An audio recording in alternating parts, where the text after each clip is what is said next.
وہ انتہائی اہم ہے۔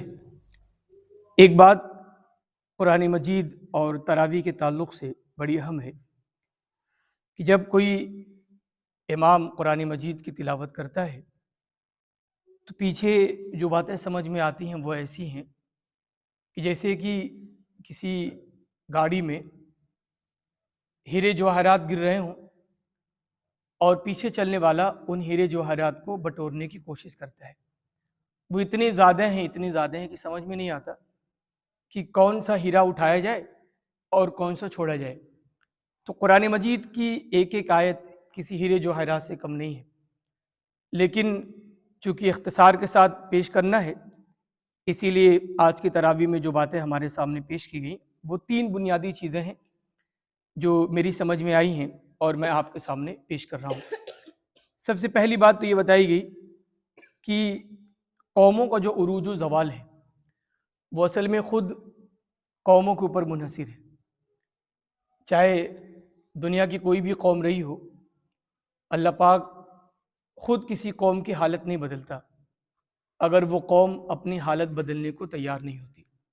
یعنی جب تک ہمارے اندر اپنے آپ کو بدلنے کا جذبہ اور مزاج پیدا نہیں ہوگا اللہ پاک ہماری حالت بدل نہیں سکتا۔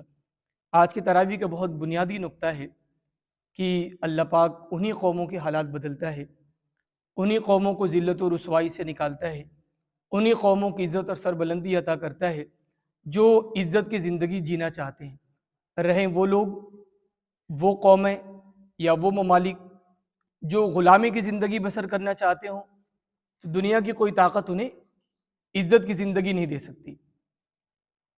تو سب سے پہلی جو چیز ہے وہ یہ کہ ہمیں غلامانہ مزاج ختم کرنا ہوگا، ذلت والی زندگی کو چھوڑنا ہوگا، اپنے اندر سے اس بات کی کوشش کرنی ہوگی کہ ہم جس غلامی کے دور میں جس غلامی کی زندگی گزر کر رہے ہیں وہ ہم محسوس کریں کہ ہماری جو پوری زندگی ہے وہ غلامانہ زندگی ہے، ذلت و رسوائی کی زندگی ہے۔ جب تک ہمارے اندر احساس پیدا نہیں ہوگا کہ ہم اچھی حالت میں نہیں ہیں تب تک ہم اس زندگی سے، اس عیب سے چھٹکارا پانے کی کوشش نہیں کر سکتے۔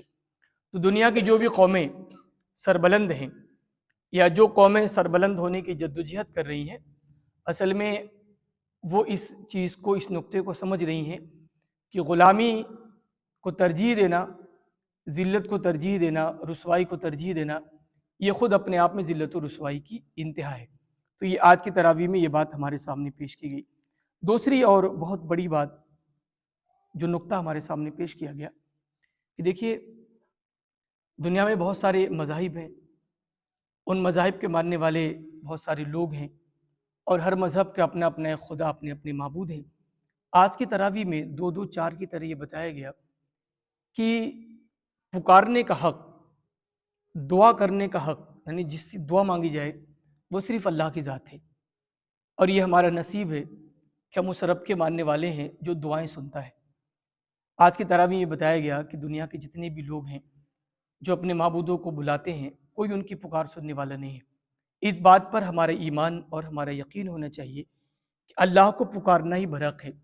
یعنی دعا کے تعلق سے آج کی تراویح میں ایک نقطہ ہمارے سامنے پیش کیا گیا کہ ایک مسلمان کو مستقل دعاؤں کا اہتمام کرنا چاہیے۔ یہ بات بار بار آئی ہے کہ ہماری جو پوری زندگی ہے وہ دعاؤں کا ہی نام ہے۔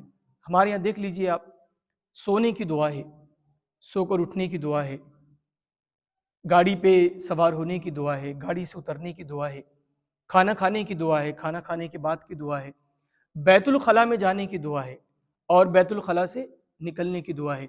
یعنی ایک مومن کی زندگی کا کوئی لمحہ دعاؤں سے خالی نہیں ہے۔ دعا کے بارے میں قرآن مجید اور احادیث اور اسلام کا جو نظریہ ہے جو بڑا صاف سا ہے، اللہ کے رسول صلی اللہ علیہ وسلم نے فرمایا کہ الدعاء مخ العبادہ، دعا عبادت کی جان ہے۔ بلکہ ایک حدیث میں جناب صلی اللہ علیہ وسلم نے فرمایا کہ الدعاء هو العبادہ، دعا ہی عبادت ہے۔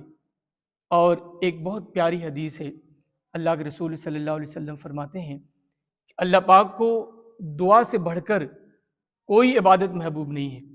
جب ہم اور آپ اور اللہ کے بندے اللہ سے دعائیں کرتے ہیں تو اس کا صاف سا مطلب یہ ہے کہ ہمارا اللہ سے تعلق مضبوط ہوتا ہے، ہمارے دل و دماغ میں اللہ کی بے پناہ طاقت کا احساس پیدا ہوتا ہے۔ اسی لیے اگر ہماری تقدیر میں اللہ پاک نے برا لکھ دیا، خاص طور سے عالم اسلام کی تقدیر میں، امت مسلمہ کے نصیب میں اللہ نے ذلت و رسوائی لکھ دی، تو یقین جانیے دنیا کی کوئی طاقت، کوئی سپر پاور طاقت امت مسلمہ کو زوال کی زندگی سے نجات نہیں دے سکتی۔ کوئی ہمیں ہمارے مقدر کے لکھے کو مٹا نہیں سکتی، لیکن ایک ذریعہ ہے جو آج کے حالات میں ہمیں بڑا سکون دیتا ہے، وہ یہ کہ ہم دعاؤں کا اہتمام کریں۔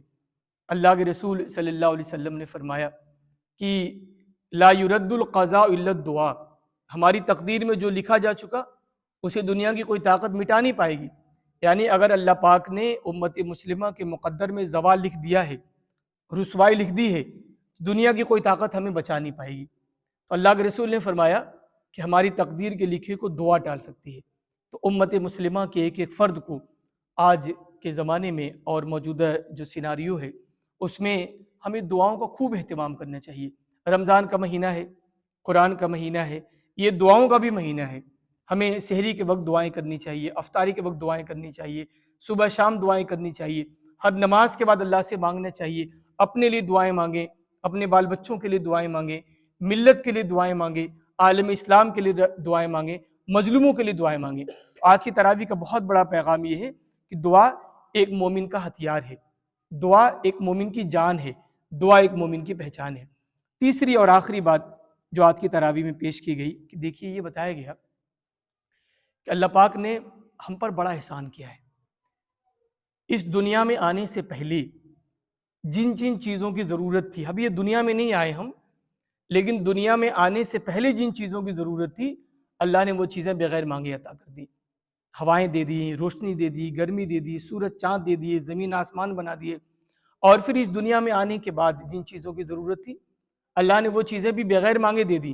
اللہ نے دیکھنے کے لیے آنکھیں دے دی، سننے کے لیے کان دے دیے، کام کرنے کے لیے ہاتھ پاؤں دے دیے، بے شمار صلاحیتیں اللہ نے بغیر مانگے دے دی۔ اور سب سے بڑی جو نعمت ہے اللہ کی، اللہ نے اس دنیا میں آنے کے بعد ہمیں ماں باپ دے دیے۔ اگر تمام نعمتیں اللہ پاک ہمیں دیتا لیکن ماں باپ کی دولت نہ دیتا تو دنیا میں آنے کے بعد ہم سسک کے مر جاتے۔ کوئی ہمیں ایک قطرہ پانی نہیں پلاتا، کوئی ایک قطرہ دودھ نہیں پلاتا، اور ہم تڑپ تڑپ کے جان دے دیتے۔ یہ بھی اللہ پاک کی نعمت ہے۔ لیکن ان تمام نعمتوں کے بعد ایک سب سے بڑی جو نعمت ہے وہ یہ کہ اللہ پاک نے ہمیں مسلمان بنایا، اسلام کی نعمت دی، قرآن کی نعمت دی، اللہ کا ماننے والا بنایا۔ تو تمام نعمتیں اپنے آپ میں بڑی اہم ہیں، اور یہ اسلام کی نعمت، ایمان کی دولت، یہ اللہ پاک کی نعمتوں میں سے سب سے بڑی نعمت ہے۔ اب ہمیں کرنا کیا ہے؟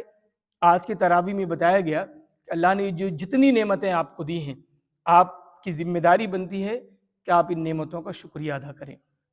اللہ نے آپ کو ہاتھ پاؤں دیا ہے، دل و دماغ دیے ہیں، زبان دی ہے، دیکھنے کی بولنے کی صلاحیتیں دی ہیں۔ ان تمام صلاحیتوں کو اللہ کی راہ میں لگائیے، یہ ان صلاحیتوں کا شکرانہ ہے۔ اللہ نے مال سے نوازا ہے، اللہ نے دولت سے نوازا ہے، تو اپنے پیسے کو اللہ کے دین کی تبلیغ میں، اللہ کے دین کی اشاعت میں، اللہ کے دین کی سربلندی میں لگائیے۔ یہ اس دولت کا شکرانہ ہے۔ اللہ نے آپ کو مسلمان بنایا ہے تو آپ ثابت کریے گا آپ سچے پکے مسلمان ہیں، تو یہ اس نعمت کا شکرانہ ہے۔ تو آج کی تراویح میں بتایا گیا کہ لئن شکرتم لازیدنکم، کہ اگر آپ اللہ کا شکر ادا کریں گے تو اللہ اور دے گا، ولئن کفرتم، اور اگر آپ ناشکری کریں گے، اللہ کی نافرمانی کریں گے، اللہ کی بغاوت کریں گے، اللہ نے جو نعمتیں آپ کو دی ہیں ان نعمتوں کی قدر نہیں کریں گے، آپ کو اللہ نے مسلمان بنایا تو سچا پکا مسلمان بننے کی کوشش نہیں کریں گے، تو اللہ یہ نعمت چھین لے گا۔ اللہ نے آپ کو بولنے کی، کام کرنے کی، دوڑ دھوپ کرنے کی صلاحیت دی ہے، اللہ پاک ان تمام چیزوں کے بارے میں پوچھے گا۔ وَلَئِن كَفَرْتُمْ إِنَّ عَذَابِي لَشَدِيدٌ، اور اگر ہم ناشکری کریں گے تو اللہ سخت حساب کرنے والا ہے۔ تو آج کی تراویح میں یہ 3 پیغام تھے جو ہمارے سامنے پیش کیا گیا۔ اللہ پاک سے دعا ہے کہ اللہ تعالی ہمیں قرآن مجید پڑھنے کی بھی اور قرآن مجید کی تلاوت کی بھی توفیق اور طاقت دے دے۔ آمین۔ وآخر دعوانا ان الحمد للہ۔